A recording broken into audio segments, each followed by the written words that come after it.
पहलगाम हल्ल्यानंतर भारतीय सैन्याने ऑपरेशन सिंदूरच्या माध्यमातून बदला घेतला।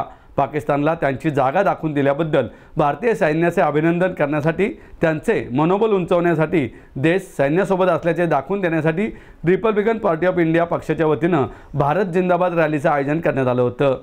जिल्हाधिकारी कार्यालयासमोरील भारतरत्न डॉक्टर बाबासाहेब आंबेडकर यांच्या पुतळ्याला सुनीता वाडेकर, संघमित्रा गायकवाड, मंगल रासगे व रिपब्लिकन पक्षाच्या महिलांच्या हस्ते पुष्पहार अर्पण करून भारत जिंदाबाद रॅलीला सुरुवात झाली।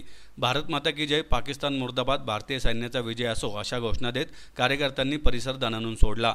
रॅलीत सहभागी कार्यकर्त्यांनी फक्त तिरंगी झेंडे हातात घेतलेले होते। रिपब्लिकन पार्टी ऑफ इंडियाचे शहराध्यक्ष संजय सोनवणे, परशुराम वाडेकर, रोहिदास गायकवाड, असित गांगुर्डे, शैलेंद्र चव्हाण, अशोक कांबळे, अशोक हिरोळे, मोहन जगताप, महेंद्र कांबळे, महिपाल वाघमारे, श्याम सदाफुले, बसवराज गायकवाड, वसंत बनसोडे यांच्यासह अनेक कार्यकर्ते यामध्ये सहभागी झाले होते।